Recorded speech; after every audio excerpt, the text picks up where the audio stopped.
ಆತ್ಮೀಯ ವಿದ್ಯಾರ್ಥಿಗಳೇ, ದ್ವಿತೀಯ PUCಯ ಇತಿಹಾಸಕ್ಕೆ ಸಂಬಂಧಪಟ್ಟ ಹಾಗೆ ನಿಮ್ಮೆಲ್ಲರ ಬಹಳ ನಿರೀಕ್ಷಿತವಾದಂತಹ ಒಂದು ಅಂಕದ ಪ್ರಮುಖ ಪ್ರಶ್ನೆಗಳು ಹಾಗೂ ಅವುಗಳಿಗೆ ಉತ್ತರಗಳನ್ನು ನಾವು ಈ ಭಾಗದಲ್ಲಿ ತಿಳ್ಕೊಳ್ಳುವಂತಹ ಪ್ರಯತ್ನ ಮಾಡೋಣ.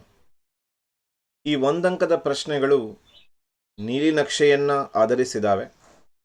5 ಪ್ರಶ್ನೆ ಪತ್ರಿಕೆಗಳನ್ನು ಆಧರಿಸಿದೆ. ನಿಮಗೆ ಗೊತ್ತಿರುವ ಹಾಗೆ 3 ಮಾದರಿ ಪ್ರಶ್ನೆ ಪತ್ರಿಕೆಗಳನ್ನು ನಮ್ಮ ಇಲಾಖೆ ನಮಗೆ ಒದಗಿಸಿದೆ. ಈಗಾಗಲೇ 2 ಪೂರ್ವಸಿದ್ಧತಾ ಪರೀಕ್ಷೆಗಳಾಗಿದ್ದಾವೆ. ಇವುಗಳನ್ನು ಆಧರಿಸಿ ಅತ್ಯಂತ ಪ್ರಮುಖವಾದ 1 ಅಂಕದ ಪ್ರಶ್ನೆಗಳನ್ನು ನಾವು ಈ ಭಾಗದಲ್ಲಿ ಅಧ್ಯಯನ ಮಾಡ್ತಾ ಬರೋಣ. 80ಕ್ಕೆ 80 ತೆಗೆಯುವ ದೃಷ್ಟಿಯಿಂದ ಈ ಒಂದಂಕದ ಪ್ರಶ್ನೆಗಳು ಬಹಳ ಮಹತ್ವದ್ದಾಗತ್ತೆ. ಇದರಲ್ಲಿ ಎಲ್ಲೋ ಒಂದು ಕಡೆ ಒಂದಂಕ ಹೋಗುವ ಅಥವಾ ಕೈತಪ್ಪಿ ಹೋಗುವ ಸಾಧ್ಯತೆ ಇರುತ್ತೆ. ಈ ನಿಟ್ಟಿನಲ್ಲಿ ಇದನ್ನು ಚೆನ್ನಾಗಿ ಅಧ್ಯಯನ ಮಾಡುವ ಎಲ್ಲ ಪ್ರಯತ್ನ ಮಾಡೋಣ ಅಂತ ಹೇಳ್ತಾ ನಾವು ಶುರು ಮಾಡೋಣ. 1 ಅಂಕದ ಪ್ರಶ್ನೆಗಳು ಉತ್ತರಗಳು ಅತಿ ಪ್ರಮುಖವಾಗಿದ್ದು ಯಾವ್ಯಾವುದು ಅಂತ. ಸೊ ಇಲ್ಲಿ ನಾವು ಮೊದಲನೇದಾಗಿ ಪೀಠಿಕೆಯ ಪಾಠದಲ್ಲಿ ನಮಗೆ ಗೊತ್ತಿರೋ ಪ್ರಕಾರ ನೀಲನಕ್ಷೆಯ ಪ್ರಕಾರ 1 ಮಾರ್ಕ್ಸಿನ 1 ಪ್ರಶ್ನೆ ಬಂದೇ ಬರ್ತದೆ. ಹಾಗಾದರೆ ಯಾವೆಲ್ಲ ಪ್ರಶ್ನೆಗಳಿದ್ದಾವೆ? ಭಾರತದ ಯಾವ ಭಾಗವನ್ನು ಆರ್ಯಾವರ್ತ ಎಂದು ಕರೆಯುವರು? ಇದು ಕೇಳಿದಂತಹ ಮೊದಲನೆಯ ಪ್ರಶ್ನೆ. ನಿಮಗೆ ಯಾವಾಗಲೂ ಗೊತ್ತಿರಲಿ, ನಮ್ಮ ದೇಶದಲ್ಲಿ 2 ಭಾಗವನ್ನು ನಾವು ಮಾಡ್ಕೋತೀವಿ. ಏನು ಉತ್ತರ ಭಾಗ ಇದೆ, ಆ ಉತ್ತರ ಭಾಗವನ್ನು ಆರ್ಯಾವರ್ತ ಅಂತ ಕರೀತಾರೆ, ದಕ್ಷಿಣ ಭಾಗವನ್ನು ದಕ್ಷಿಣ ಪಥ ಅಂತ ಕರೀತಾರೆ. ಅಲ್ಲಿಗೆ ಇಲ್ಲಿ ಉತ್ತರ ಏನು ಅಂತ ಕೇಳಿದರೆ, ಭಾರತದ ಯಾವ ಭಾಗವನ್ನು ಆರ್ಯಾವರ್ತ ಎಂದು ಕರೆಯುವರು ಅಂತ ಕೇಳಿದರೆ ಭಾರತದ ಉತ್ತರ ಭಾಗವನ್ನು ಆರ್ಯಾವರ್ತ ಅಂತ ಕರೀತಾರೆ. ಇಲ್ಲಿ ಉತ್ತರ ಕೂಡ ನಿಮಗೆ ಇದೆ. ಇಂಡಿಯಾ ಎಂಬ ಪದವು ಯಾವ ಭಾಷೆಯಿಂದ ಬಂದಿದೆ ಅಂತ ಕೇಳಿದ್ದಾರೆ. ನಮಗೆಲ್ಲ ಗೊತ್ತೇ ಇದೆ, ಗ್ರೀಕ್ ಭಾಷೆಯಿಂದ ಬಂದಂತಹ ಪದ ಅಂತ. ಇಂಡಿಯಾ ಎಂಬ ಪದವು ಗ್ರೀಕ್ ಭಾಷೆಯ ಯಾವ ಪದದಿಂದ ಬಂದಿದೆ? ಇಲ್ಲಿವರೆಗೆ ಕೇಳ್ತಾ ಇದ್ರು ಇಂಡಿಯಾ ಎಂಬ ಪದ ಯಾವ ಭಾಷೆಯಿಂದ ಬಂದಿದೆ ಅಂತ. ಈಗ ಯಾವ ಪದದಿಂದ ಬಂದಿದೆ ಅಂತ ಕೂಡ ಕೇಳ್ಬೋದು. ಆವಾಗ ಇಂಡೋಸ್ ಅನ್ನೋದನ್ನು ಉತ್ತರವಾಗಿ ಬರೀಬೇಕು. ಇನ್ನು ಮುಂದುವರೆದು ಯಾವ ತಾಮ್ರಪಟದಲ್ಲಿ ಕರುನಾಡಗನ್ ಎಂಬ ಉಲ್ಲೇಖವಿದೆ? ಇದು ತುಂಬ ಹೊಸ ಪ್ರಶ್ನೆ. ಯಾವ ತಾಮ್ರಪಟದಲ್ಲಿ ಕರುನಾಡಗನ್ ಎಂಬ ಉಲ್ಲೇಖ ಇದೆ ಅಂತ ಕೇಳಿದಾಗ ವೆಲ್ವಿಕುಡಿ ತಾಮ್ರಪತ್ರ ಏನಿದೆ, ಆ ವೆಲ್ವಿಕುಡಿ ತಾಮ್ರಪತ್ರದಲ್ಲಿ ಕರುನಾಡಗನ್ ಎಂಬ ಉಲ್ಲೇಖ ಕನ್ನಡಿಗರಿಗೆ ಸಂಬಂಧಪಟ್ಟಂತೆ ಇದೆ. ಪರ್ಷಿಯನ್ನರು ಸಿಂಧೂ ನದಿಯನ್ನು ಯಾವ ನದಿ ಅಂತ ಕರಿತಾ ಇದ್ರು? ಹಿಂದೂ ನದಿ ಅಂತ ಹೇಳಿ ಕರಿತಾ ಇದ್ರು. ಜಿಯೋಗ್ರಫಿಯನ್ನು ಬರೆದವರು ಯಾರು? ಸಾಕಷ್ಟು ಸಲ ಬಂದಂತಹ ಪ್ರಶ್ನೆ. ಟಾಲೆಮಿ. ಪ್ರಾಚೀನ ಕರ್ನಾಟಕದ ಮೇರೆಯನ್ನು ಉಲ್ಲೇಖಿಸುವ ಗ್ರಂಥ ಯಾವುದು? ಕವಿರಾಜ ಮಾರ್ಗ. ಉತ್ಖನನ ಎಂದರೇನು? ಬಹಳ ಪ್ರಮುಖವಾದ ಪ್ರಶ್ನೆ. ವೈಜ್ಞಾನಿಕವಾಗಿ ಭೂಮಿಯನ್ನು ಅಗೆಯುವುದು, ಅದು ಉತ್ಖನನ. ಮೂಲಾಧಾರಗಳನ್ನು ಹೆಕ್ಕಿ ತೆಗೆಯುವ ಉದ್ದೇಶದಿಂದ ವೈಜ್ಞಾನಿಕವಾಗಿ ಭೂಮಿಯನ್ನು ಅಗೆಯುವ ಪ್ರಕ್ರಿಯೆಗೆ ಉತ್ಖನನ ಅಂತ ಕರೀತಾರೆ. ವ್ಯಾಖ್ಯೆಯನ್ನು ಕೇಳಿದಾಗ ನಾವು ಅತ್ಯಂತ ಸ್ಪಷ್ಟವಾಗಿ ಇದನ್ನು ಬರೀಬೇಕಾಗತ್ತೆ. ಮೂಲಾಧಾರಗಳನ್ನು ಹೆಕ್ಕಿ ತೆಗೆಯಲು ನಡೆಸುವ ವೈಜ್ಞಾನಿಕ ಭೂ ಅಗೆತ ಅಂತ. ಹಾತಿಗುಂಪ ಶಾಸನವನ್ನು ಹೊರಡಿಸಿದವನು ಯಾರು? ಇದು ಹೊಸ ಪ್ರಶ್ನೆ. ಖಾರವೇಲ ಹಾತಿಗುಂಪ ಶಾಸನವನ್ನು ಹೊರಡಿಸ್ತಾನೆ. ಅಲಹಾಬಾದ್ ಸ್ತಂಭ ಶಾಸನವನ್ನು ಹೊರಡಿಸಿದವನು ಯಾರು ಅಂತ ಇದೆ. ಹರಿಸೇನ ಅಲಹಾಬಾದ್ ಸ್ತಂಭ ಶಾಸನ. ಐಹೊಳೆ ಶಾಸನವನ್ನು ಹೊರಡಿಸಿದವನು ಯಾರು? ರವಿಕೀರ್ತಿ. ದೇಶೀಯ ಸಾಹಿತ್ಯ ಆಧಾರ ಎಂದರೇನು?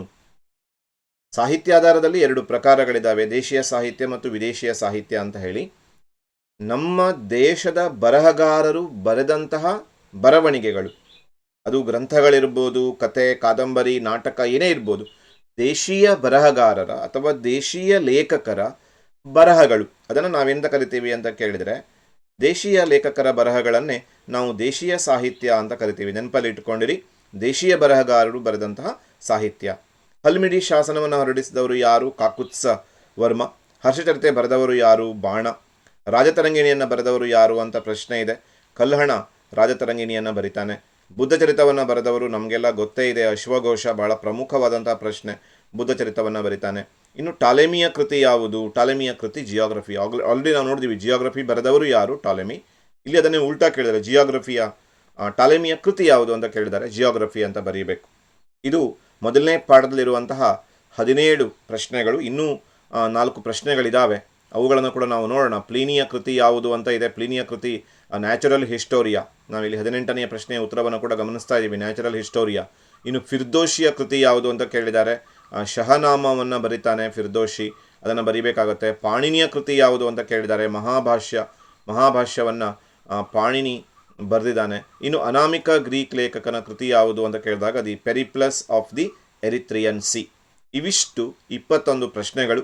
ಈ 21 ಪ್ರಶ್ನೆಗಳಲ್ಲಿ ನಿಮಗೆ ಗ್ಯಾರಂಟಿಯಾಗಿ ಹೇಳ್ಬೋದು.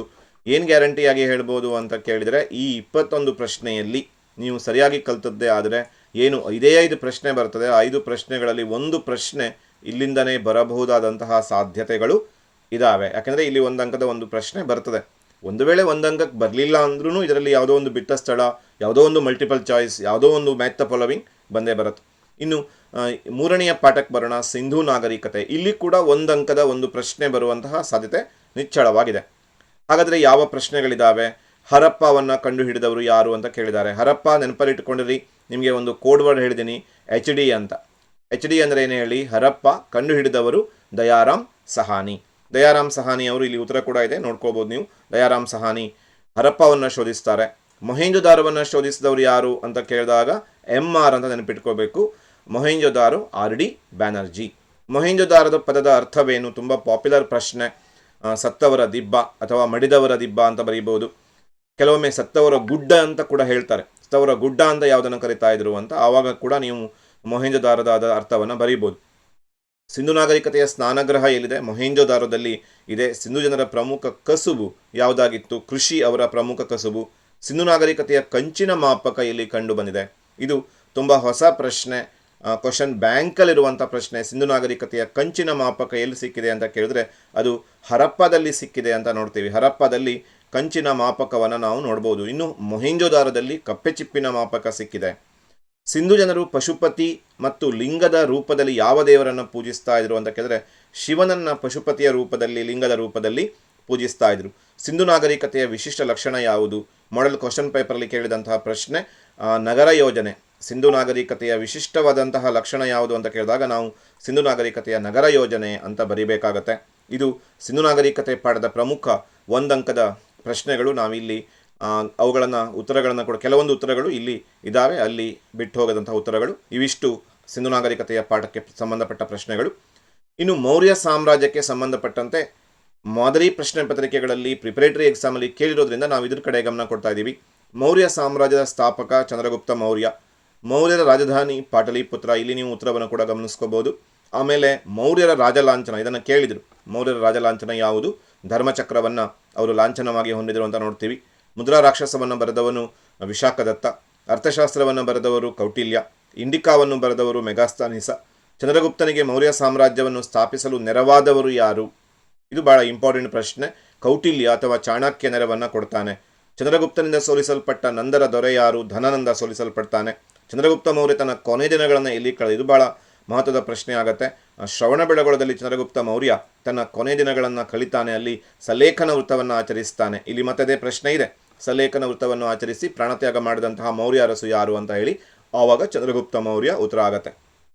ಇನ್ನು ಮುಂದುವರೆದು ಈ ಪಾಠದ ಪ್ರಶ್ನೆಗಳನ್ನು ನಾವು ಮುಂದುವರೆದು ನೋಡ್ತಾ ಬಂದರೆ, ಚಂದ್ರಗುಪ್ತ ಮೌರ್ಯನಿಂದ ಸೋಲಿಸಲ್ಪಟ್ಟ ಗ್ರೀಕ್ ದೊರೆ ಯಾರು? ಸೆಲ್ಯೂಕಸ್ ಸೋತೋಗ್ತಾನೆ, ನಮ್ಮ ದೇಶದ ಮೇಲೆ ಆಕ್ರಮಣ ಮಾಡ್ತಾನೆ ಸೆಲ್ಯೂಕಸ್. ಸಾಮಾನ್ಯ ಶಕ ಪೂರ್ವ 305ರಲ್ಲಿ ನಡೆದಂಥ ಯುದ್ಧದಲ್ಲಿ ಚಂದ್ರಗುಪ್ತ ಮೌರ್ಯ ಸೆಲ್ಯೂಕಸ್ನನ್ನು ಸೋಲಿಸ್ತಾನೆ. ಜೈನ ಧರ್ಮವನ್ನು ಅನುಸರಿಸಿದ ಮೌರ್ಯ ದೊರೆ ಚಂದ್ರಗುಪ್ತ ಮೌರ್ಯ. ಮೌರ್ಯರ ಶ್ರೇಷ್ಠ ದೊರೆ ಅಶೋಕ. ಅಶೋಕನ ಯಾವ ಶಾಸನ? ಭಾಳ ಮಹತ್ವದ್ದು. 13ನೇ ಬಂಡೆಗಲ್ಲಿನ ಶಾಸನ ವಿವರಣೆ ಕೊಡುತ್ತೆ. ಬೌದ್ಧ ಧರ್ಮವನ್ನು ಸ್ವೀಕರಿಸಿದ ಮೌರ್ಯ ಸಾಮ್ರಾಟ ಅಶೋಕ. ಜೈನ ಧರ್ಮವನ್ನು ಸ್ವೀಕರಿಸಿದವನು ಚಂದ್ರಗುಪ್ತ ಮೌರ್ಯ. ಆದರೆ ಬೌದ್ಧ ಧರ್ಮವನ್ನು ಸ್ವೀಕರಿಸಿದಂತಹ ಮೌರ್ಯ ಸಾಮ್ರಾಟ ಯಾರು ಅಂತ ಕೇಳಿದಾಗ ನಾವು ಅಶೋಕನ ಹೆಸರು ಬರೀಬೇಕು. ಅಶೋಕರಿಂದ ನಿರ್ಮಿಸಲ್ಪಟ್ಟ ಅತ್ಯಂತ ದೊಡ್ಡ ಸ್ತೂಪ ಯಾವುದು? ಸಾಂಚಿ ಸ್ತೂಪ. ಭಾರತದ ರಾಷ್ಟ್ರ ಲಾಂಛನ ಯಾವುದು ಅಂತ ಕೇಳಿದ್ದಾರೆ.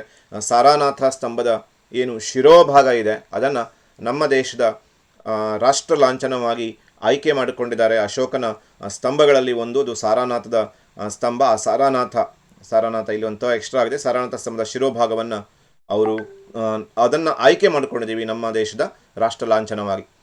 ಆಮೇಲೆ ಬೌದ್ಧ ಧರ್ಮವನ್ನು ಸ್ವೀಕರಿಸಲು ಪ್ರಭಾವ ಬೀರಿದವರು ಯಾರು? ಅಲ್ಲಿ ಚಂದ್ರಗುಪ್ತ ಮೌರ್ಯನಿಗೆ ರಾಜ್ಯ ಸ್ಥಾಪನೆ ಮಾಡಲು ಸಹಾಯ ಮಾಡಿದವರು ಯಾರು? ಇಲ್ಲಿ ಬೌದ್ಧ ಧರ್ಮವನ್ನು ಸ್ವೀಕರಿಸೋದಕ್ಕೆ ಅಶೋಕನಿಗೆ ಸಹಾಯ ಮಾಡಿದವರು ಯಾರು? ಇಲ್ಲಿ ಉಪಗುಪ್ತ ಸಹಾಯವನ್ನು ಮಾಡ್ತಾನೆ. ಇದನ್ನು ನೆನಪಲ್ಲಿಟ್ಕೊಂಡಿರಿ.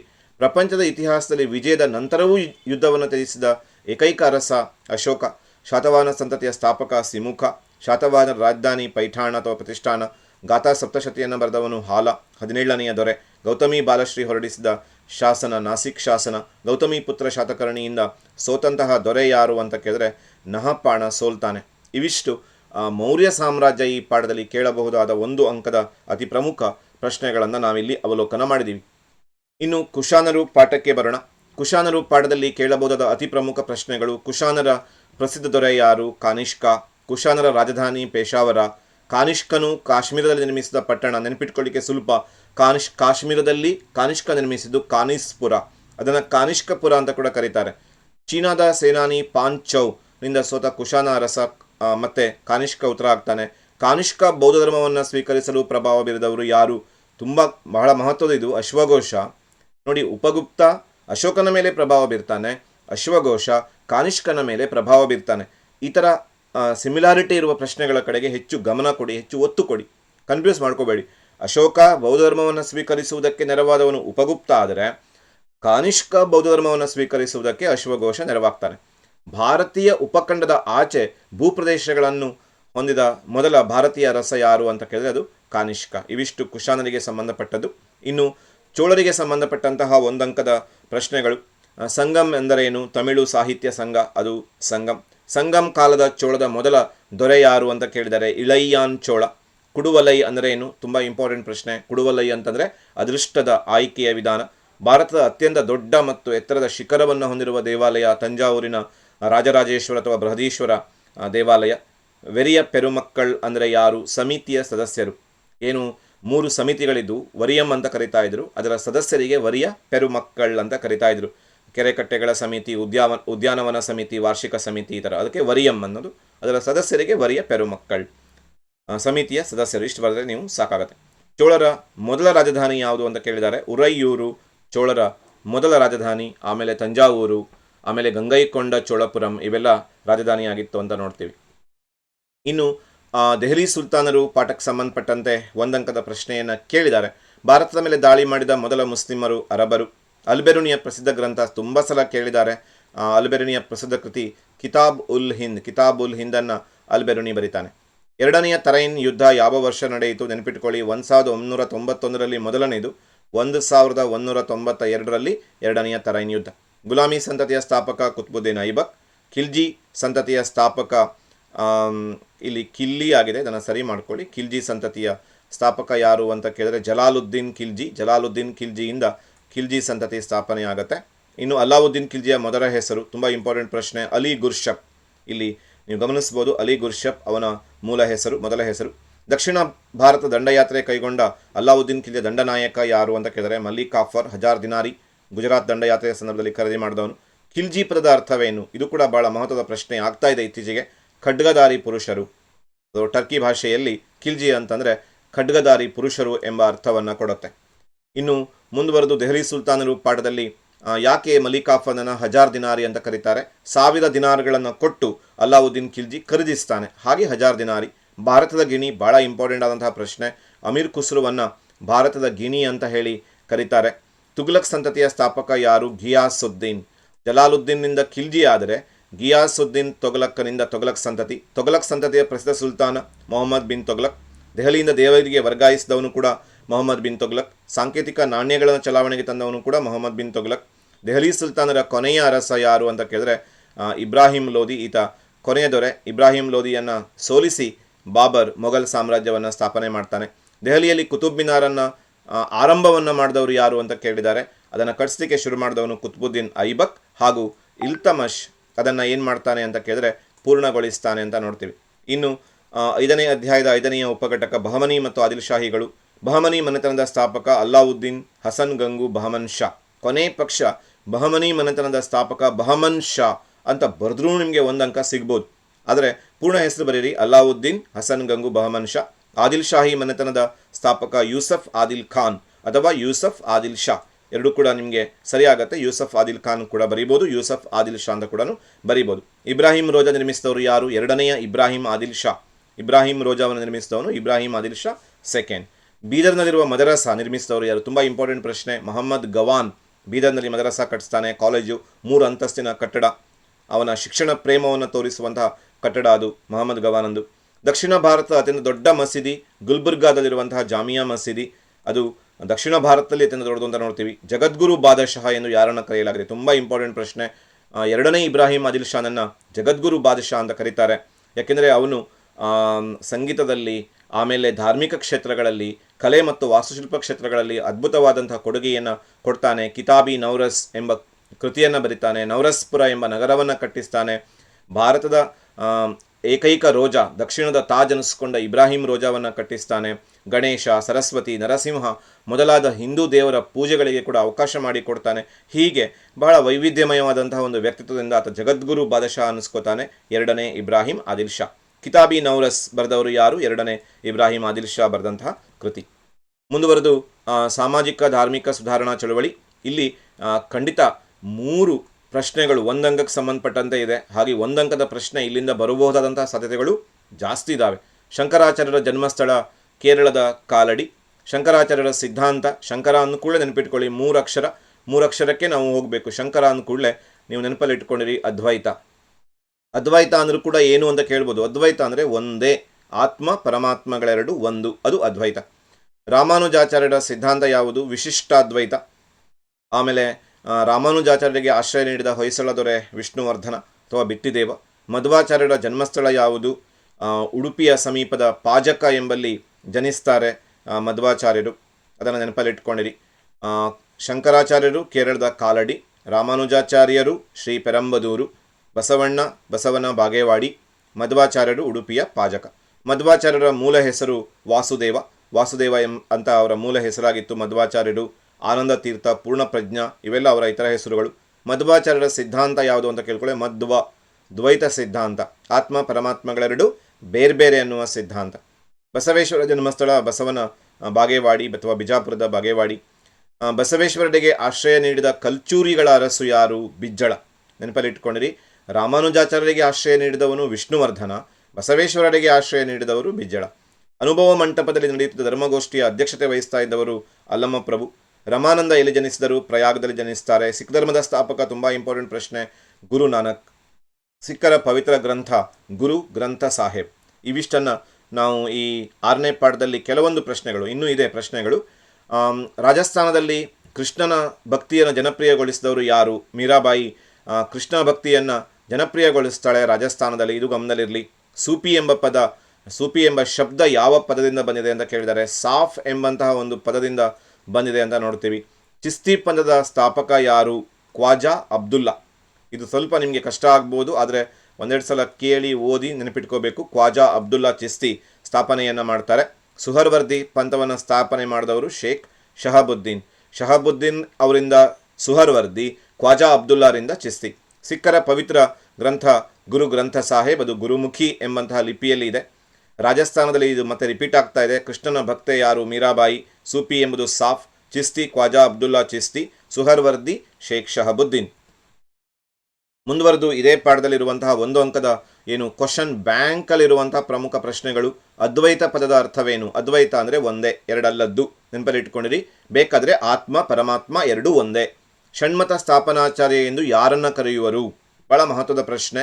ಶಂಕರಾಚಾರ್ಯರನ್ನ ಷಣ್ಮತ ಸ್ಥಾಪನಾಚಾರ್ಯ ಅಂತ ಕರೀತಾರೆ. ಅವರು ಶಿವ, ಶಕ್ತಿ, ಕುಮಾರ, ಗಣೇಶ, ವಿಷ್ಣು, ಸೂರ್ಯ ಈ 6 ದೇವರ ಪೂಜೆಗೆ ಅವಕಾಶ ಮಾಡಿಕೊಟ್ಟು ವಿವಿಧ ಪಂಥಗಳನ್ನು ಒಂದುಗೂಡಿಸ್ತಾರೆ. ಹಾಗಾಗಿ ಅವರಿಗೆ ಷಣ್ಮತ ಸ್ಥಾಪನಾಚಾರ್ಯ ಅಂತ ಕರೆಯೋದು. ಅಹಂ ಬ್ರಹ್ಮಾಸ್ಮಿ ಅಂದವರು ಯಾರು? ಅದು ಕೂಡ ಶಂಕರಾಚಾರ್ಯರು. ಅಹಂ ಬ್ರಹ್ಮಾಸ್ಮಿ, ನಾನೇ ಬ್ರಹ್ಮ, ನನ್ನಲ್ಲಿ ಆತ್ಮವೂ ಇದೆ ಪರಮಾತ್ಮವೂ ಇದೆ ಅನ್ನುವುದೇ ಅದರ ಅರ್ಥ. ಅಹಂ ಬ್ರಹ್ಮಾಸ್ಮಿ ಶಂಕರಾಚಾರ್ಯ. ಮೇಲುಕೋಟೆಯಲ್ಲಿ ವೈಷ್ಣವ ಮಠವನ್ನು ಸ್ಥಾಪನೆ ಮಾಡಿದವರು ರಾಮಾನುಜಾಚಾರ್ಯರು ಸ್ಥಾಪನೆಯನ್ನು ಮಾಡ್ತಾರೆ. ಅದಕ್ಕೆ ವಿಷ್ಣುವರ್ಧನ ಬೇಕಾದಂತಹ ಸೌಲಭ್ಯಗಳನ್ನು ಒದಗಿಸಿಕೊಡ್ತಾನೆ. ಇಲ್ಲಿ ವಿಷ್ಣುವರ್ಧನ ಅಂತ ಬರೆಯೋಕ್ಕೆ ಹೋಗಬೇಡಿ. ಮೇಲುಕೋಟೆಯಲ್ಲಿ ವೈಷ್ಣವ ಮಠವನ್ನು ಸ್ಥಾಪನೆ ಮಾಡಿದವರು ರಾಮಾನುಜಾಚಾರ್ಯ ಅಂತ ಬರೀರಿ. ರಾಮಾನುಜರು ಅಸ್ಪೃಶ್ಯರನ್ನು ಏನಂತ ಕರೆದರು? ಪ್ರಿಪರೇಟರಿ ಎಕ್ಸಾಮಲ್ಲಿ ಕೇಳಿದ್ದಾರೆ. ತಿರುಕುಲತ್ತರ್. ಅವರು ತಿರುಕುಲತ್ತರ್ ಅಂತ ಹೇಳಿ ಅಸ್ಪೃಶ್ಯರನ್ನು ಕರೀತಾರೆ. ಅಥವಾ ಹರಿಯ ವಂಶಸ್ಥರು, ಇದನ್ನು ಬರೀಬೋದು ನೀವು. ಅಸ್ಪೃಶ್ಯರನ್ನು ತಿರುಕುಲತ್ತರ್ ಅಂತ ಕರೀತಾರೆ, ಹರಿಯ ವಂಶಸ್ಥರು ಅಂತ ಕರೀತಾರೆ. ಅವರಿಗೆ ದೇವಾಲಯಗಳಿಗೆ ಪ್ರವೇಶವನ್ನು ಕೊಡ್ತಾರೆ ರಾಮಾನುಜರು. ಇಲ್ಲಿ ತಿರುಕುಲತ್ತರ್ ಅನ್ನೋದನ್ನೇ ಬರೀಬೇಕು ಅಂತಿಲ್ಲ. ನೀವು ಬೇಕಾದರೆ ಹರಿಯ ವಂಶಸ್ಥರು, ತಿರುಕುಲತ್ತರ್ ಅನ್ನೋದು ನಿಮಗೆ ಕಷ್ಟ ಆಗತ್ತೆ ಅಂತಾದರೆ ಹರಿಯ ವಂಶಸ್ಥರು ಅಂತಲೂ ಬರೀಬೋದು. ಇನ್ನು ದ್ವೈತ ಪದದ ಅರ್ಥವೇನು? ಅದ್ವೈತ ಎಂದರೆ ಒಂದು, ದ್ವೈತ ಅಂದರೆ ಎರಡು ಅಂತ ಅರ್ಥ. ದ್ವೈತ ಅಂದರೆ ಎರಡು, ಆತ್ಮ ಪರಮಾತ್ಮಗಳೆರಡು ಬೇರೆ ಬೇರೆ ಅಂತ. ದಯೆಯ ಧರ್ಮದ ಮೂಲ ಬಸವಣ್ಣ, ಕಾಯಕವೇ ಕೈಲಾಸ ಬಸವಣ್ಣ, ಆಧುನಿಕ ವೈಷ್ಣವ ಪಂಥದ ಸ್ಥಾಪಕರು ಚೈತನ್ಯ ಪ್ರಭುಗಳು ಅಥವಾ ಚೈತನ್ಯರು.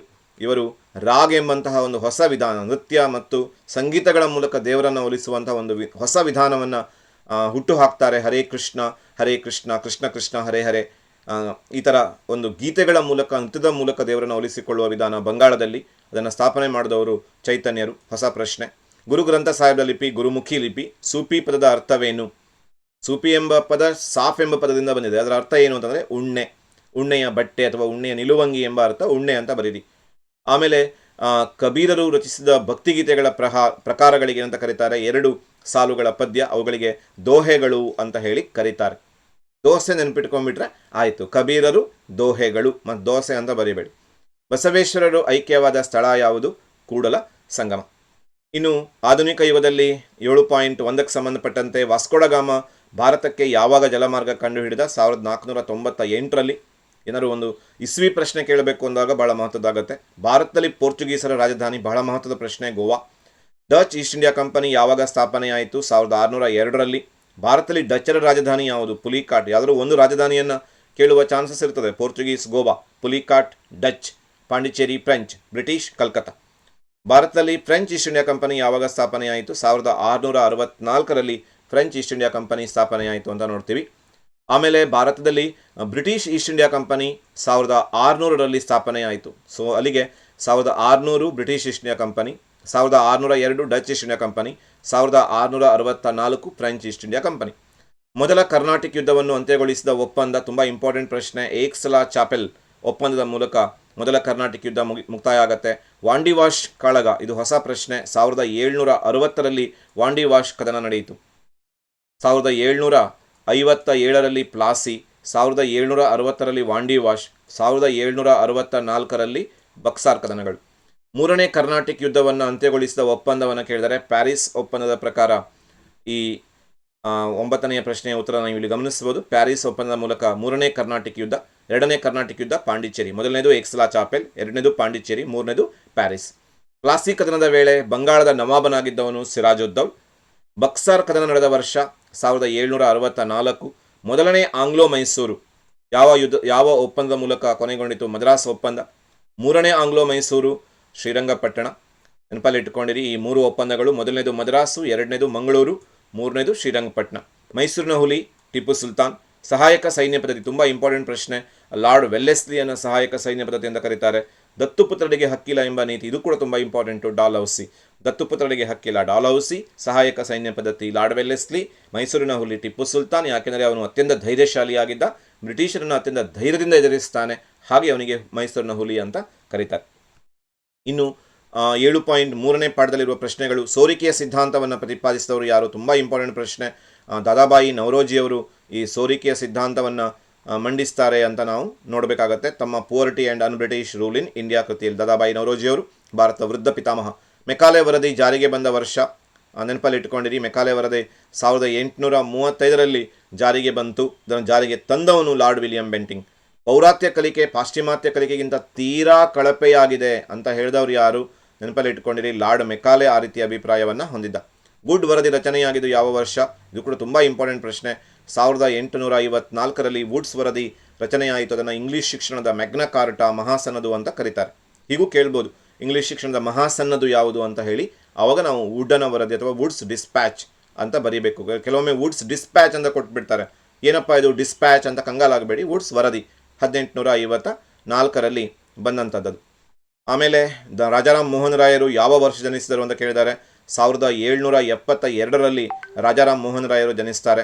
ವೇದಾಂತ ಕಾಲೇಜನ್ನು ಆರಂಭಿಸಿದವರು ಯಾರು ಅಂತ ಕೇಳಿದರೆ ರಾಜಾರಾಮ್ ಮೋಹನ್ ರಾಯರು ವೇದಾಂತ ಕಾಲೇಜನ್ನು ಆರಂಭಿಸ್ತಾರೆ. ವೇದಾಂತ ಸಮಾಜವನ್ನು ವಿವೇಕಾನಂದ ಅವರು ಆರಂಭಿಸ್ತಾರೆ. ಸಂವಾದ ಕೌಮುದಿ ಕೂಡ ಪುನಃ ರಾಜಾರಾಮ್ ಮೋಹನ್ ರಾಯರು.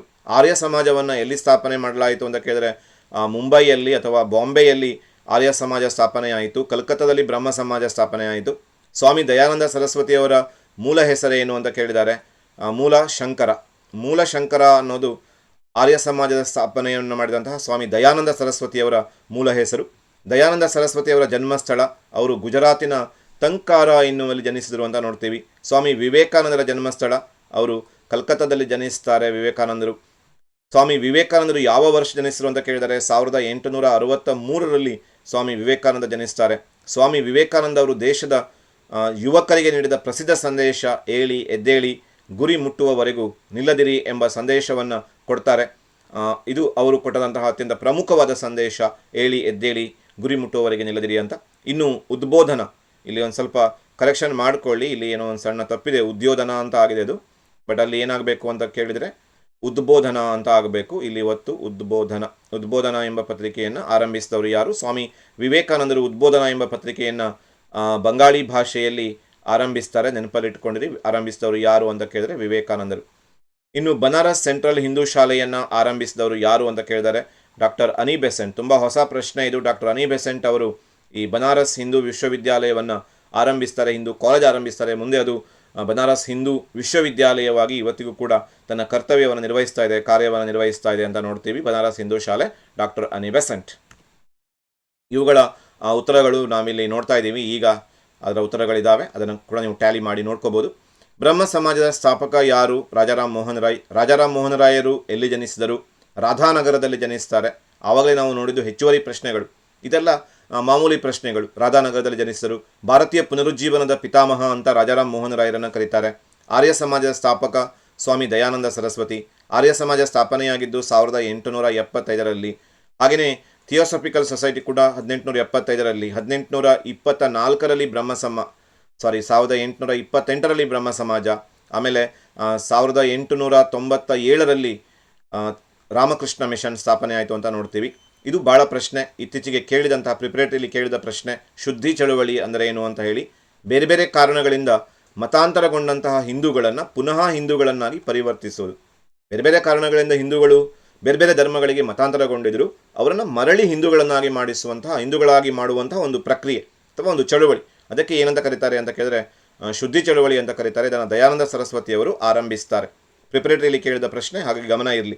ವೇದಗಳಿಗೆ ಹಿಂತಿರುಗಿ, ತುಂಬ ಇಂಪಾರ್ಟೆಂಟ್ ಪ್ರಶ್ನೆ. Go back to the Vedas. Swami Vivekananda. Dayananda Saraswati ಅವರು ರಚಿಸಿದ ಕೃತಿ, ಇದು ಕೂಡ ತುಂಬ ಇಂಪಾರ್ಟೆಂಟ್ ಪ್ರಶ್ನೆ. ಸತ್ಯಾರ್ಥ ಪ್ರಕಾಶ. ರಾಮಕೃಷ್ಣ ಮಿಷನ್ ಸ್ಥಾಪನೆ ಮಾಡಿದ್ದು ಸ್ವಾಮಿ ವಿವೇಕಾನಂದ. ವಿವೇಕಾನಂದರ ಮೂಲ ಹೆಸರೇನಾಗಿತ್ತು? ನರೇಂದ್ರನಾಥ ಅಥವಾ ನರೇಂದ್ರನಾಥ ದತ್ತ ಅಂತ ಕೂಡ ನೀವು ಬರೀಬೋದು. ಚಿಕಾಗೋ ವಿಶ್ವಧರ್ಮ ಸಮ್ಮೇಳನ ಯಾವಾಗ ನಡೀತು ಅಂತ ಕೇಳಿದ್ದಾರೆ. ಸೊ ಚಿಕಾಗೋ ವಿಶ್ವಧರ್ಮ ಸಮ್ಮೇಳನ 1893ರಲ್ಲಿ ನಡೀತು ಅಂತ ನೋಡ್ತೀವಿ. ವೇದಾಂತ ಸಮಾಜ, ವೇದಾಂತ ಕಾಲೇಜು ರಾಜಾರಾಮ್ ಮೋಹನ್ ರಾಯ್, ವೇದಾಂತ ಸಮಾಜ ಸ್ವಾಮಿ ವಿವೇಕಾನಂದ. ಭಾರತದಲ್ಲಿ theosophical society doctor Annie Besant. Aligarh ಚಳುವಳಿಯನ್ನು ಆರಂಭಿಸಿದವರು ಯಾರು ಅನ್ನೋ ಪ್ರಶ್ನೆ, ಸರ್ ಸೈಯದ್ ಅಹಮದ್ ಖಾನ್. ಇವರು ಈ ಅಲಿಗರ್ ಚಳುವಳಿಯನ್ನು ಆರಂಭಿಸ್ತಾರೆ. ಇನ್ನು ಭಾರತೀಯ ರಾಷ್ಟ್ರೀಯ ಚಳುವಳಿ, ಈ ಪಾಠಕ್ಕೆ ಸಂಬಂಧಪಟ್ಟ ಪ್ರಶ್ನೆ. ಭಾರತದ ರಾಷ್ಟ್ರೀಯ ಕಾಂಗ್ರೆಸ್ಸಿನ ಮೊದಲ ಅಧಿವೇಶನ ಎಲ್ಲಿ ನಡೀತು ಅಂತ ಕೇಳಿದರೆ ಬಾಂಬೆಯಲ್ಲಿ 1885ರಲ್ಲಿ ನಡೀತು. WC ಬ್ಯಾನರ್ಜಿಯವರು ಅದಕ್ಕೆ ಅಧ್ಯಕ್ಷತೆಯನ್ನು ವಹಿಸಿದರು. ಭಾರತೀಯ ರಾಷ್ಟ್ರೀಯ ಕಾಂಗ್ರೆಸ್ಸಿನ ಮೊದಲ ಅಧಿವೇಶನ ಅಧ್ಯಕ್ಷತೆ ಆಗಲೇ ನೋಡಿದ್ವಿ, WC ಬ್ಯಾನರ್ಜಿ. ಕೆಲವೊಮ್ಮೆ ಅವರ ಹೆಸರನ್ನು ಉಮೇಶ್ ಚಂದ್ರ, ಉಮೇಶ್ ಚಂದ್ರ ಬ್ಯಾನರ್ಜಿ. ಬೆಂಗಾಲಿಗಳು ಕೆಲವೊಂದು ಪ್ರೊನೌನ್ಸಿಯೇಷನ್ ಚೇಂಜ್ ಇರುತ್ತೆ ಅವ್ರದ್ದು ನಮಗಿಂತ. ಉಮೇಶ್ ಚಂದ್ರ ಬ್ಯಾನರ್ಜಿ. ರವೀಂದ್ರನಾಥ್ ಟ್ಯಾಗೋರ್ ಅಂತ ನಾವು ಹೇಳ್ತೀವಿ, ಬಟ್ ಅವರು ರವೀಂದ್ರನಾಥ್ ಟ್ಯಾಗೋರ್ ಅಂತ ಹೇಳ್ತಾರೆ. ಹಾಗೆ ಅವರು ಉಮೇಶ್ ಚಂದ್ರ ಅವರನ್ನು ಉಮೇಶ್ ಚಂದ್ರ ಬ್ಯಾನರ್ಜಿ ಅಂತ ಕರೀತಾರೆ. ಅವರು ಅಥವಾ WC ಬ್ಯಾನರ್ಜಿ ಅಧ್ಯಕ್ಷರಾಗಿದ್ದರು. ಬಂಗಾಳವನ್ನು ಏಕೆ ವಿಭಜಿಸಿದರು? ತುಂಬ ಇಂಪಾರ್ಟೆಂಟ್ ಪ್ರಶ್ನೆ. ಡಿವೈಡ್ ಆ್ಯಂಡ್ ರೂಲ್, ಒಡೆದು ಆಳುವ ನೀತಿ, ಇಷ್ಟು ಬರೆದು ಸಾಕು ನೀವು. ಈ ನೀತಿಗನುಗುಣವಾಗಿ ಅವರು ಬಂಗಾಳವನ್ನು ವಿಭಜಿಸ್ತಾರೆ. ಸಾರ್ವಜನಿಕ ಗಣೇಶ ಉತ್ಸವವನ್ನು ಆರಂಭಿಸಿದವರು ಬಾಲಗಂಗಾಧರ ತಿಲಕ್. ಶಿವಾಜಿ ಜಯಂತಿ ಮತ್ತು ಗಣೇಶ ಉತ್ಸವ. ಮಂದಗಾಮಿಗಳು ಮತ್ತು ತೀವ್ರಗಾಮಿಗಳು ಕಾಂಗ್ರೆಸ್ಸಿನ ಯಾವ ಅಧಿವೇಶನದಲ್ಲಿ ಒಟ್ಟಾದರು? ತುಂಬ ಇಂಪಾರ್ಟೆಂಟ್ ಪ್ರಶ್ನೆ. ಏನು ಸೂರತ್ ಒಡಕಾಗಿತ್ತು. ಮಂದಗಾಮಿಗಳು ತೀವ್ರಗಾಮಿಗಳು ಬೇರೆ ಬೇರೆ ಆಗಿದ್ದರು ಸೂರತ್ನಲ್ಲಿ 1907ರಲ್ಲಿ. ಅವರು 1916ರ ಲಕ್ನೋ ಕಾಂಗ್ರೆಸ್ ಅಧಿವೇಶನದಲ್ಲಿ ಮತ್ತೆ ಒಟ್ಟಾಗ್ತಾರೆ. ಇನ್ನು INAಯನ್ನು ವಿಸ್ತರಿಸಿ ಅಂತ ಇದೆ. INA ನೆನಪಲ್ಲಿ ಇಟ್ಕೊಂಡಿರಿ, ಇಂಡಿಯನ್ ನ್ಯಾಷನಲ್ ಆರ್ಮಿ. ಎ ಅನ್ನೋದು ಆರ್ಮಿಯನ್ನು ನೆನಪಲ್ಲಿ ಇಟ್ಕೊಂಡಿರಿ, ಇಂಡಿಯನ್ ನ್ಯಾಷನಲ್ ಆರ್ಮಿ ಅಥವಾ ಭಾರತೀಯ ರಾಷ್ಟ್ರೀಯ ಸೈನ್ಯ. ಸ್ವರಾಜ್ಯ ನನ್ನ ಜನ್ಮಸಿದ್ಧ ಹಕ್ಕು, ನಾನು ಅದನ್ನು ಪಡೆದುತ್ತಿರುತ್ತೇನೆ, ಇದನ್ನು ಹೇಳಿದವರು ತಿಲಕರು ಹೋಮ್ ರೂಲ್ ಲೀಗ್ ಚಳವಳಿಯ ಸಂದರ್ಭದಲ್ಲಿ. ಭಾರತೀಯ ರಾಷ್ಟ್ರೀಯ ಚಳವಳಿಯಲ್ಲಿ ಸತ್ಯಾಗ್ರಹವನ್ನು ಪರಿಚಯಿಸಿದವರು ನಮ್ಮ ರಾಷ್ಟ್ರಪಿತ ಅನಿಸ್ಕೊಂಡಂತಹ ಮಹಾತ್ಮ ಗಾಂಧೀಜಿಯವರು. ಗಾಂಧೀಜಿಯವರ ಯಾವ ಸತ್ಯಾಗ್ರಹ ತೀನ್ ಖಾತಿಯ ವಿರುದ್ಧ ಹೋರಾಡೋದಕ್ಕೆ ಸಹಾಯ ಮಾಡಿತು ಅಂತ ಕೇಳಿದರೆ ಅವರು ಮೊದಲು ಮಾಡಿದಂತಹ ಚಂಪಾರಣ್ ಸತ್ಯಾಗ್ರಹ ತೀನ್ ಖಾತಿಯವನ್ನು ರದ್ದುಗೊಳಿಸುತ್ತೆ. ತೀನ್ ಖಾತಿಯ ಅಂದರೆ ನೀಲಿ ಬೆಳೆ, ಅದನ್ನು ಬೆಳಿಲೇಬೇಕು ಅಂತ ಬ್ರಿಟಿಷರು ಒತ್ತಾಯ ಮಾಡಿದರು. ಅದರ ವಿರುದ್ಧ ಗಾಂಧೀಜಿ ಭಾರತದಲ್ಲಿ ಮೊಟ್ಟ ಮೊದಲ ಬಾರಿಗೆ ಚಂಪಾರಣ್ ಸತ್ಯಾಗ್ರಹವನ್ನು ಹೂಡ್ತಾರೆ, ಯಶಸ್ವಿ ಆಗ್ತಾರೆ. ಆ ತೀನ್ ಖಾತಿಯವನ್ನು ಬೆಳಿಲೇಬೇಕು ಎಂಬಂತಹ ಷರತ್ತು ಕರಾರು ರದ್ದಾಗುತ್ತೆ. ಆಮೇಲೆ ಬ್ರಿಟಿಷರ ಯಾವ ಕಾಯ್ದೆಯನ್ನು ವಿರೋಧಿಸಿ 1919ರ ಜಲಿಯನ್ ವಾಲಾಬಾಗ್ ಸತ್ಯಾಗ್ರಹ ನಡೆಯಿತು? ತುಂಬ ಮಹತ್ವದ ಪ್ರಶ್ನೆ. ಜಲಿಯನ್ ವಾಲಾಬಾಗ್ ದುರಂತಕ್ಕೆ ಯಾರು ಕಾರಣ? ಡಯರ್ ಅಂತ ಓದಿದ್ದೀವಿ. ಸೊ ಇಲ್ಲಿ ಯಾವ ಕಾಯ್ದೆಯನ್ನು ವಿರೋಧಿಸಿ ನಡೀತು ಅಂತ ಕೇಳಿದ್ದಾರೆ. ಬ್ರಿಟಿಷರು ಒಂದು ಕಾಯ್ದೆಯನ್ನು ತರ್ತಾರೆ, ಇದಕ್ಕೆ ರೌಲೆಟ್ ಕಾಯ್ದೆ ಅಂತ ಹೆಸರು, ನೆನಪಲ್ಲಿ ಇಟ್ಕೊಂಡಿರಿ, ರೌಲೆಟ್ ಕಾಯ್ದೆ. ಈ ಕಾಯ್ದೆಯನ್ನು ವಿರೋಧಿಸಿ ಜಲಿಯನ್ ವಾಲಾಬಾಗ್ ಸತ್ಯಾಗ್ರಹ ನಡೆಯುತ್ತೆ. ರೌಲೆಟ್ ಕಾಯ್ದೆಯನ್ನು ಬ್ಲ್ಯಾಕ್ ಬಿಲ್ ಅಂತ ಕರೀತಾರೆ, ಕಪ್ಪು ಕಾಯ್ದೆ. ಕೇವಲ ಸಂಶಯದ ಆಧಾರದ ಮೇಲಿಂದ ಭಾರತೀಯರನ್ನು ಬಂಧಿಸುವುದಕ್ಕೆ ಆ ಕಾಯ್ದೆ ಅವಕಾಶ ಕೊಡ್ತಿತ್ತು. ಅದರ ವಿರುದ್ಧ ಹೋರಾಟವನ್ನು ಮಾಡ್ತಾರೆ ಡಾಕ್ಟರ್ ಸತ್ಯಪಾಲ್, ಡಾಕ್ಟರ್ ಸೈಫುದ್ದೀನ್ ಕೀತ್ಲು ಇವರೆಲ್ಲ. ಮುಂದೆ ಅದು ಜಲಿಯನ್ ವಾಲಾಬಾಗ್ ಹತ್ಯಾಕಾಂಡಕ್ಕೆ ಕೂಡ ಕಾರಣ ಆಯಿತು ಅಂತ ನೋಡ್ತೀವಿ. ಮುಂದುವರೆದು ಜಲಿಯನ್ ವಾಲಾಬಾಗ್ ಹತ್ಯಾಕಾಂಡಕ್ಕೆ ಕಾರಣವಾದ ಬ್ರಿಟಿಷ್ ಜನರಲ್ ಡಯರ್ ಯಾವ ಘಟನೆಯಿಂದ ರವೀಂದ್ರನಾಥ್ ಟ್ಯಾಗೋರ್ ನೈಟ್ಹುಡ್ ಪ್ರಶಸ್ತಿಯನ್ನು ವಾಪಸ್ ಮಾಡಿದ್ರು? ಇದು ತುಂಬ ಇಂಪಾರ್ಟೆಂಟ್ ಪ್ರಶ್ನೆ, ನೆನಪಲ್ಲಿ ಇಟ್ಟುಕೊಂಡಿರಿ. ಜಲಿಯನ್ ವಾಲಾಬಾಗ್ ಹತ್ಯಾಕಾಂಡವನ್ನು ವಿರೋಧಿಸಿ ರವೀಂದ್ರನಾಥ್ ಟ್ಯಾಗೋರ್ ಅವರು ತಮ್ಮ ನೈಟ್ಹುಡ್ ಪ್ರಶಸ್ತಿಯನ್ನು ಕೊಡ್ತಾರೆ. ನಿಮ್ಮಂತಹ ಅಮಾನವೀಯ ವರ್ತನೆಯ, ಅಮಾನವೀಯ ಘಟನೆಯ ಹರಿಕಾರರು, ಇಂತಹ ದುರಂತ ನಡೆಸಿದವರ ಕೈಯಿಂದ ನಮಗೆ ಇಂತಹ ಪ್ರಶಸ್ತಿಗಳು ಬೇಡ ಅಂತ ಹೇಳಿ ಆ ಪ್ರಶಸ್ತಿಯನ್ನು ವಾಪಸ್ ಕೊಡ್ತಾರೆ ರವೀಂದ್ರನಾಥ್ ಟ್ಯಾಗೋರ್. ಗಾಂಧೀಜಿಯವರ ಅಸಹಕಾರ ಚಳುವಳಿ ಹಿಂಪಡೆಯಲು ಕಾರಣವಾದ ಘಟನೆ ಬಹಳ ಇಂಪಾರ್ಟೆಂಟ್ ಆದಂಥ ಪ್ರಶ್ನೆ. ಚೌರಿ ಚೌರಾ ದುರಂತದಿಂದಾಗಿ ಗಾಂಧೀಜಿಯವರು ತಮ್ಮ ಅಸಹಕಾರ ಚಳುವಳಿಯನ್ನು ವಾಪಸ್ ತಗೋತಾರೆ. CR ದಾಸ್ ಮತ್ತು ಮೋತಿಲಾಲ್ ನೆಹರು ಸೇರಿ ಕಟ್ಟಿದಂತಹ ಪಕ್ಷ ಸ್ವರಾಜ್ಯ ಪಕ್ಷ. ಗಾಂಧೀಜಿಯವರು ಇದ್ದಕ್ಕಿದ್ದಂಗೆ ಅಸಹಕಾರ ಚಳುವಳಿಯನ್ನು ಹಿಂತಕೊಂಡ್ರಲ್ಲ, ಇದರಿಂದ ಅಸಮಾಧಾನಗೊಳ್ತಾರೆ CR ದಾಸ್ ಮತ್ತು ಮೋತಿಲಾಲ್ ನೆಹರು. ಆಗ ಉಂಟಾದಂತಹ ಒಂದು ರಾಜಕೀಯ ಶೂನ್ಯವನ್ನು ಕಡಿಮೆ ಮಾಡಬೇಕು ಅನ್ನೋ ದೃಷ್ಟಿಯಲ್ಲಿ CR ದಾಸ್, ಚಿತ್ತರಂಜನ್ ದಾಸ್ ಮತ್ತು ಮೋತಿಲಾಲ್ ನೆಹರು ಸೇರಿ ಸ್ವರಾಜ್ ಪಕ್ಷವನ್ನು ಕಟ್ತಾರೆ. ಸೈಮನ್ ಆಯೋಗ ಭಾರತಕ್ಕೆ ಬಂದಾಗ ಪ್ರಮುಖವಾದಂತಹ ಘೋಷಣೆ ಯಾವುದು? ಇದು ಕೂಡ ತುಂಬ ಇಂಪಾರ್ಟೆಂಟು. ಸೈಮನ್ ಹಿಂತಿರುಗು ಅಥವಾ ಸೈಮನ್ ಗೋ ಬ್ಯಾಕ್, ಇದು ಬಹಳ ಪ್ರಸಿದ್ಧವಾದಂತಹ ಘೋಷಣೆ ಅಂತ ನೋಡ್ತೀವಿ. ಬ್ಯಾಕ್ ಟು ದಿ ವೇದಾಸ್, ವೇದಗಳಿಗೆ ಹಿಂತಿರುಗಿ, ಅದು ದಯಾನಂದ ಸರಸ್ವತಿ ಅವರು ಕೊಟ್ಟಿದ್ದು. ವೇದಗಳ ಕಾಲದ ಜಾತಿರಹಿತ ಸಮಾಜಕ್ಕೆ ಹಿಂತಿರುಗಬೇಕು ಅಂತ ಹೇಳಿ. ಸೈಮನ್ ಹಿಂತಿರುಗು ಅನ್ನೋದು ಸೈಮನ್ ಬಂದಾಗ, ಸೈಮನ್ ಏನು ಕಮಿಷನ್ ನೇಮಕ ಆಗುತ್ತೆ, ಭಾರತೀಯರನ್ನು ಸಾಂತ್ವನಗೊಳಿಸಬೇಕು ಅಂತ. ಅದರಲ್ಲಿ ಯಾವುದೇ ಭಾರತೀಯರಿರಲ್ಲ, ಹಾಗೆ ಭಾರತೀಯರು ಪ್ರತಿಭಟನೆ ಮಾಡ್ತಾರೆ, ಸೈಮನ್ ಹಿಂತಿರುಗು. ಆ ಸಂದರ್ಭದಲ್ಲಿ ಲಾಲಾ ಲಜಪತ್ ರಾಯ್ ಅವರ ಮೇಲೆ ಲಾಠಿ ಚಾರ್ಜ್ ಆಗುತ್ತೆ, ಅವರು ಮುಂದೆ ಮರಣ ಹೊಂದ್ತಾರೆ ಅನ್ನೋದನ್ನು ಕೂಡ ಇಲ್ಲಿ ಒಂದು ಪ್ರಸ್ತುತವಾದ ವಿಚಾರ. ಗಾಂಧೀಜಿಯವರು ಪೂನಾ ಒಪ್ಪಂದವನ್ನು ಯಾರೊಂದಿಗೆ ಸಹಿ ಹಾಕಿದರು? 1932ರಲ್ಲಿ ಗಾಂಧೀಜಿಯವರು ಡಾಕ್ಟರ್ BR ಅಂಬೇಡ್ಕರ್ ಅವರ ಜೊತೆಗೆ ಈ ಪೂನಾ ಒಪ್ಪಂದಕ್ಕೆ ಸಹಿಯನ್ನು ಹಾಕ್ತಾರೆ. ಬಹಳ ಇಂಪಾರ್ಟೆಂಟ್ ಆದ ಪ್ರಶ್ನೆ. ಪೂನಾ ಒಪ್ಪಂದಕ್ಕೆ ಯಾರು ಸಹಿ ಹಾಕಿದರು? ಗಾಂಧೀಜಿ ಮತ್ತು ಡಾಕ್ಟರ್ BR ಅಂಬೇಡ್ಕರ್ 1932. ನೇತಾಜಿ ಎಂದೇ ಪ್ರಸಿದ್ಧರಾದವರು ಯಾರು? ಸುಭಾಷ್ ಚಂದ್ರ ಬೋಸ್ ಅವರಿಗೆ ನೇತಾಜಿ ಅಂತ ಕರೀತಾರೆ. ಆಮೇಲೆ INAಯ ಸ್ಥಾಪಕರು ಯಾರು ಅನ್ನುವ ಪ್ರಶ್ನೆ ಇದೆ. ಸೊ INAಯ ಸ್ಥಾಪಕರು ನಿಮಗೆಲ್ಲ ಗೊತ್ತಿದೆ, ನೇತಾಜಿ ಸುಭಾಷ್ ಚಂದ್ರ ಬೋಸ್ರೇ INAಯ ಸ್ಥಾಪಕರು. ನೇತಾಜಿ ಸುಭಾಷ್ ಚಂದ್ರ ಬೋಸ್, ನೇತಾಜಿ ಅನ್ನೋದು ಅವರ ಬಿರುದು. ನೇತಾಜಿ ಸುಭಾಷರು ಈ INAಯನ್ನು ಸ್ಥಾಪಿಸ್ತಾರೆ. ರಾಸ್ ಬಿಹಾರಿ ಬೋಸ್ ಅವರು ನೆರವಾಗ್ತಾರೆ. ಸಿಂಗಾಪುರದಲ್ಲಿ ಅದನ್ನು ಸ್ಥಾಪನೆ ಮಾಡ್ತಾರೆ. ಇದು ನಿಮ್ಮ ಗಮನದಲ್ಲಿರಲಿ. INAಯ ವಿಚಾರಣೆ ಎಲ್ಲಿ ನಡೆಯಿತು? INAಯ ಸೈನಿಕರನ್ನು ವಿಚಾರಣೆ ಮಾಡ್ತಾರೆ. ದೆಹಲಿಯ ಕೆಂಪು ಕೋಟೆಯಲ್ಲಿ INAಯ ಸೈನಿಕರ ವಿಚಾರಣೆ ನಡೆಯುತ್ತೆ. ಆಮೇಲೆ ಅವರನ್ನು ನಿರ್ದೋಷಿಗಳು ಅಂತ ಹೇಳಿ ಬಿಡ್ತಾರೆ. ನೇರ ಕಾರ್ಯಾಚರಣೆಯ ದಿನಕ್ಕೆ ಕರೆ ಕೊಟ್ಟವರು ಯಾರು ಅಂತ ಕೇಳಿದ್ದಾರೆ. ಮೊಹಮ್ಮದ್ ಅಲಿ ಜಿನ್ನಾ ಇವರು ಈ ನೇರ ಕಾರ್ಯಾಚರಣೆ, ಡೈರೆಕ್ಟ್ ಆ್ಯಕ್ಷನ್ ಡೇಗೆ ಕರೆಯನ್ನು ನೀಡ್ತಾರೆ. ಲೇಕರ್ ರಹೆಂಗೆ ಪಾಕಿಸ್ತಾನ ನಿರ್ಮಾಣ ಆಗಲೇಬೇಕು ಅನ್ನೋದು ಸಲುವಾಗಿ ಅವರು ಈ ಒಂದು ಕಾರ್ಯಾಚರಣೆಗೆ ಕರೆ ಕೊಡ್ತಾರೆ. ಹೋಮ್ ರೂಲ್ ಲೀಗ್ನ ಕರ್ನಾಟಕದ ಶಾಖೆ ಎಲ್ಲಿ ಆರಂಭವಾಯಿತು ಅನ್ನುವಂಥ ಒಂದು ಪ್ರಶ್ನೆ ಇದೆ. ಕರ್ನಾಟಕದ ಧಾರವಾಡದಲ್ಲಿ ಹೋಮ್ ರೂಲ್ ಲೀಗ್ನ ಮೊದಲ ಶಾಖೆ ಆರಂಭ ಆಯಿತು ಅಂತ ನೋಡ್ತೀವಿ. ಕರ್ನಾಟಕದ ಕೇಸರಿ ತುಂಬ ಇಂಪಾರ್ಟೆಂಟ್ ಪ್ರಶ್ನೆ. ಗಂಗಾಧರ ರಾವ್ ದೇಶಪಾಂಡೆ ಇವರನ್ನು ಕರ್ನಾಟಕದ ಕೇಸರಿ ಅಂತ ಕರೀತಾರೆ. ಬೆಳಗಾವಿ ಕಾಂಗ್ರೆಸ್ ಅಧಿವೇಶನಕ್ಕೆ ಗಾಂಧೀಜಿ ಅಧ್ಯಕ್ಷತೆಯನ್ನು ವಹಿಸ್ತಾರೆ. ಒಂದೇ ಒಂದು ಸಲ ಅವರು ಅಧ್ಯಕ್ಷರಾಗಿದ್ದರು, ಅದು ಬೆಳಗಾವಿ ಕಾಂಗ್ರೆಸ್ ಅಧಿವೇಶನ 1924ರಲ್ಲಿ ನಡೆದಿದ್ದು. ತುಂಬ ಇಂಪಾರ್ಟೆಂಟ್ ಪ್ರಶ್ನೆ, 1 ಅಂಕಕ್ಕೆ 2 ಅಂಕಕ್ಕೆ ಎಲ್ಲ ಕೇಳ್ತಾರೆ. ಈಸೂರಿನ ಪ್ರಸಿದ್ಧ ಘೋಷಣೆ ಯಾವುದು? ಈಸೂರಿನ ಜನ ಕ್ವಿಟ್ ಇಂಡಿಯಾ ಚಳುವಳಿಯನ್ನು ತುಂಬ ಚೆನ್ನಾಗಿ ಮಾಡ್ತಾರೆ. ಭಾರತ ಬಿಟ್ಟು ತೊಲಗಿ, ಚಲೆ ಜಾವ್ ಚಳುವಳಿಯನ್ನು. ಆ ಸಂದರ್ಭದಲ್ಲಿ ಅವರೊಂದು ಘೋಷಣೆ ಹೊರಡಿಸ್ತಾರೆ, ಏಸೂರನ್ನು ಕೊಟ್ಟರು ಈಸೂರನ್ನು ಕೊಡೆವು. ಎಷ್ಟೋ ಊರು ಬೇಕಾದರೂ ಕೊಟ್ಬಿಡ್ಬೋದು, ಆದರೆ ಯಾರ್ಯಾರೇ ಕೊಡಲಿ ನಾವು ಈಸೂರನ್ನು ಕೊಡೋಲ್ಲ, ನಮ್ಮದು ಸ್ವತಂತ್ರ ಗ್ರಾಮ ಅಂತ ಘೋಷಿಸ್ಕೋತಾರೆ. ಭಾರತದ ಮೊಟ್ಟ ಮೊದಲ ಸ್ವತಂತ್ರ ಗ್ರಾಮ ಅನಿಸ್ಕೊಳ್ತದೆ ಈಸೂರು. ನಮ್ಮ ಶಿವಮೊಗ್ಗ ಜಿಲ್ಲೆಯ ಶಿಕಾರಿಪುರ ತಾಲೂಕಿನಲ್ಲಿರುವಂಥ ಒಂದು ಪುಟ್ಟ ಹಳ್ಳಿ. ಈಸೂರಿನ ಜನ ಅದ್ವಿತೀಯವಾದಂತಹ ಒಂದು ಹೋರಾಟವನ್ನು ಮಾಡ್ತಾರೆ, ಏಸೂರನ್ನು ಕೊಟ್ಟರು ಈಸೂರನ್ನು ಕೊಡೆವು ಅಂತ. ಇನ್ನು 7ನೇ ಅಧ್ಯಾಯದ 7ನೆಯ ಪಾಠ, ಇದರಲ್ಲಿ ಒಂದು ಹೊಸ ಪ್ರಶ್ನೆ ಇದೆ, ತುಂಬ ಇಂಪಾರ್ಟೆಂಟ್ ಪ್ರಶ್ನೆ. ರಾಜಧನ ಎಂದರೇನು ಅಂತ. ಏನು ರಾಜಧನ ಅಂತಂದರೆ, ನಮ್ಮ ದೇಶಕ್ಕೆ ಬ್ರಿಟಿಷರು ಸ್ವಾತಂತ್ರ್ಯವನ್ನು ಬಿಟ್ಕೊಟ್ಟು ಹೋದ್ಮೇಲೆ ಸುಮಾರು 562 ದೇಶೀಯ ಸಂಸ್ಥಾನಗಳಿದ್ವು. ಆ ದೇಶೀಯ ಸಂಸ್ಥಾನಗಳನ್ನು ಭಾರತದೊಳಗೆ ವಿಲೀನಗೊಳಿಸುವುದು ಅತಿ ಅವಶ್ಯಕವಾಗಿತ್ತು. ಆಗ ಆ ಜವಾಬ್ದಾರಿಯನ್ನು ಅಂದಿನ ಗೃಹ ಮಂತ್ರಿಗಳಾದಂತಹ ಸರ್ದಾರ್ ವಲ್ಲಭಭಾಯಿ ಪಟೇಲರಿಗೆ ಕೊಡ್ತಾರೆ. ಆಗ ಅವರು ಈ ರಾಜಧನದ ಪ್ರಸ್ತಾಪವನ್ನು ಮಾಡ್ತಾರೆ. ರಾಜಧನ ಅಂದರೆ ಏನಂತ ಬರೀಬೇಕು ಅಂತ ಕೇಳಿದರೆ, ದೇಶೀಯ ರಾಜರು, ಸರಿಯಾಗಿ ಕೇಳಿಸ್ಕೊಳ್ಳಿ, ದೇಶೀಯ ರಾಜರು ತಮ್ಮ ಸಂಸ್ಥಾನವನ್ನು ಭಾರತದೊಳಗೆ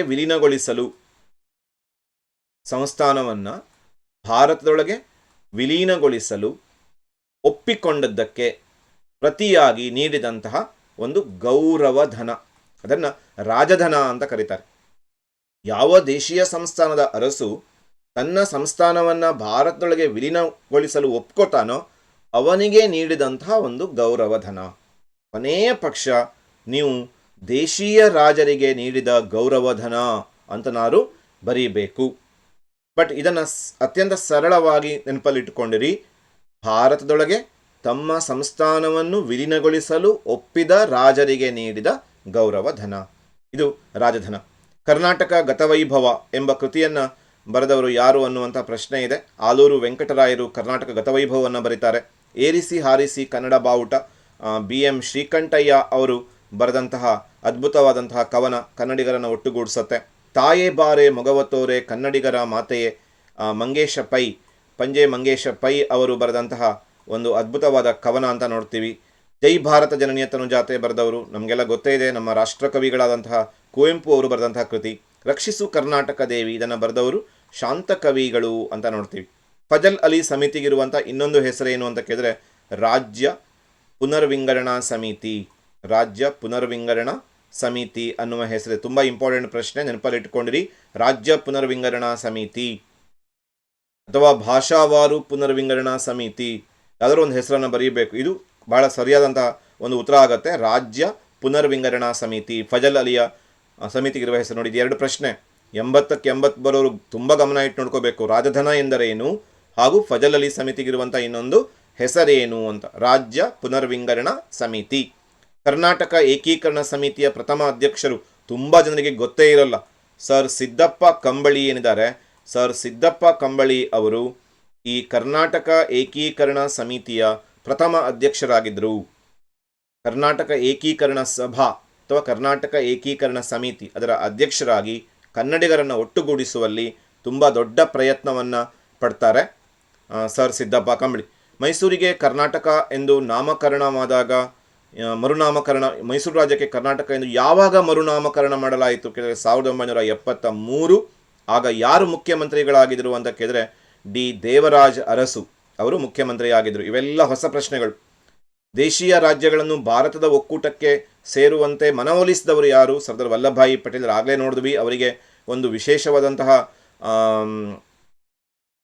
ಕೊಡುಗೆಯನ್ನು ಕೊಡ್ತಾರೆ. ಆ ಕೊಡುಗೆಗೆ ರಾಜಧನ ಅಂತ ಕರೀತಾರೆ, ಗೌರವಧನ. ಆಲೂರು ವೆಂಕಟರಾಯರ ಪ್ರಸಿದ್ಧ ಕೃತಿ ಕರ್ನಾಟಕ ಗತವೈಭವ.